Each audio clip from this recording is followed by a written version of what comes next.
நம்ம வடைகளில் எல்லோருக்கும் பிடித்தமான உளுந்த வடை தாங்க எப்படி செய்கிறதுன்னு பார்க்க போகிறோம்.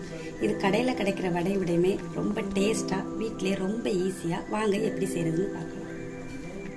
ஃபஸ்ட்டு உளுந்த வடை செய்கிறதுக்கு நான் 1 டம்ளர் உளுந்து எடுத்திருக்கேன். இதை ஒரு 2-3 நேரம் நல்லா கழுவிட்டு 1 மணி நேரம் ஊற வச்சு எடுத்துக்கோங்க. 1 மணி நேரம் ஆகுது. உளுந்து நல்லாவே ஊறி வந்திருக்குது. இப்போ இதில் உள்ள தண்ணியை நல்லா வடிச்சிட்டு ஒரு மிக்ஸி ஜாருக்கு மாற்றிக்கலாம்.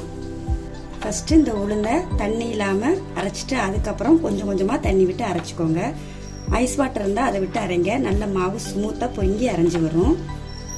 அவ்வளோதாங்க, மாவை நல்லா அரைச்சி எடுத்தாச்சு. இந்த அளவுக்கு நல்லா நைஸாக அரைச்சி எடுத்துக்கோங்க. அப்படின்னா தான் வடை நல்லா புசு புசுன்னு வரும். இதை இப்போ வேற ஒரு பாத்திரத்துக்கு மாற்றிக்குவோம்.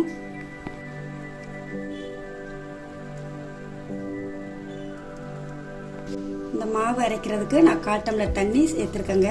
நீங்களும் அதே மாதிரி பார்த்து அரைச்சிக்கோங்க. கூடவே 2 ஸ்பூன் அரிசி மாவு சேர்த்துக்கலாங்க. அரிசி மாவு சேர்த்து வடை செய்யும் போது நல்ல மேல் பாகம் மொறு மொறுன்னு உள்ள நல்ல சாஃப்டாக இருக்குங்க. அதுக்காகத்தான். இப்போ இந்த மாவை ஒரு 5 நிமிஷத்துக்கு நல்லா கைவிடாமல் இப்படி அடித்து மிக்ஸ் பண்ணிக்கோங்க. இப்படி செய்கிறப்போ ஏர் பபிள்ஸ் எல்லாம் நல்லா ஃபார்ம் ஆகி வடை நல்லா சாஃப்டாக கிடைக்குங்க. மாவை நல்லா மிக்ஸ் பண்ணியாச்சுங்க. மாவோட சரியான பதம் பார்க்குறதுக்கு ஒரு பவுலில் கொஞ்சமாக தண்ணி வச்சு அதில் கொஞ்சமாக இப்படி மாவை போட்டு பாருங்கள். மாவு நல்லா இப்படி மிதக்கணுங்க. அதுதான் சரியான பதம். இதுக்கு தேவையான பொருளெல்லாம் சேர்த்துக்கோங்க.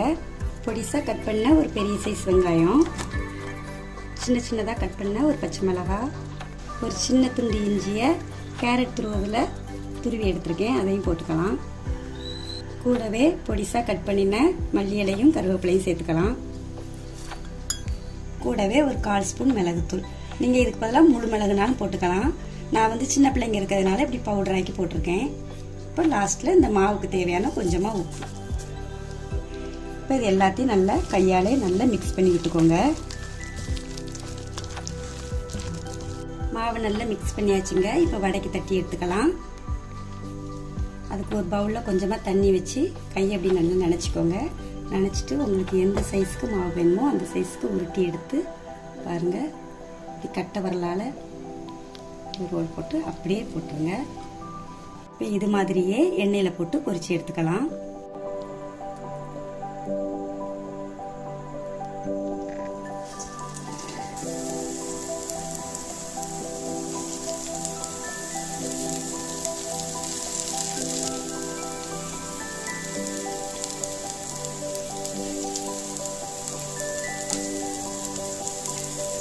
ஒவ்வொரு வடை போடும்போதும் கையை நல்லா நனைச்சிட்டு அதுக்கப்புறமா போட்டுக்கோங்க. லைட்டாக ஒரு சைடு ப்ரௌன் கலர் வந்ததும் அப்படியே மாற்றி போட்டுக்கோங்க. ஹை ஃப்ளேமில் வைக்காதீங்க, கொஞ்சம் கம்மியாகவே வச்சுக்கோங்க. அப்படின்னா தான் உள்ளெல்லாம் நல்லா வெந்து வரும். பாருங்கள் எவ்வளோ அழகாக வடை புசு புசுன்னு வருதுன்னு. சேப் சில நேரம் ஒழுங்காக வரலன்னா நீங்கள் அதை நினச்சி வருத்தப்பட வேண்டாம். நான் டேஸ்ட்டு அவ்வளோ பக்காவாக கடையில் உள்ள வடை மாதிரியே நல்ல ஒரு டேஸ்ட்டாக இருக்குங்க. வடை நல்லாவே வெந்து கலர்லாம் சேஞ்ச் ஆகி வந்துருக்குங்க. இப்போ வெளியில் எடுத்துக்கலாம்.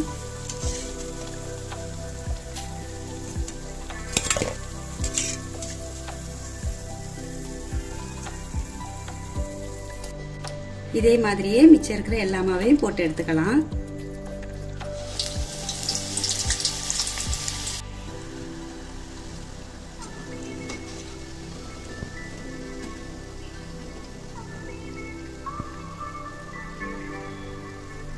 அவ்வளவுதாங்க, புசு புசுன்னு வடை சூப்பராக ரெடி ஆயிடுச்சு. இது கடையில் வாங்குற வடையோடையுமே நல்ல டேஸ்ட்டாக இருக்குங்க. கடையில் வாங்கினா கூட கொஞ்சம் தாங்க வாங்கி சாப்பிட முடியும். நம்ம இதை இப்படி வீட்டில் செஞ்சால் செழிக்க செழிக்க செஞ்சு சாப்பிடலாங்க. கண்டிப்பாக நீங்களும் இந்த தீபாவளிக்கு இதே மாதிரி வடையை செஞ்சு பார்த்துட்டு எப்படி இருக்குன்னு கமெண்டில் சொல்லுங்கள். நன்றி.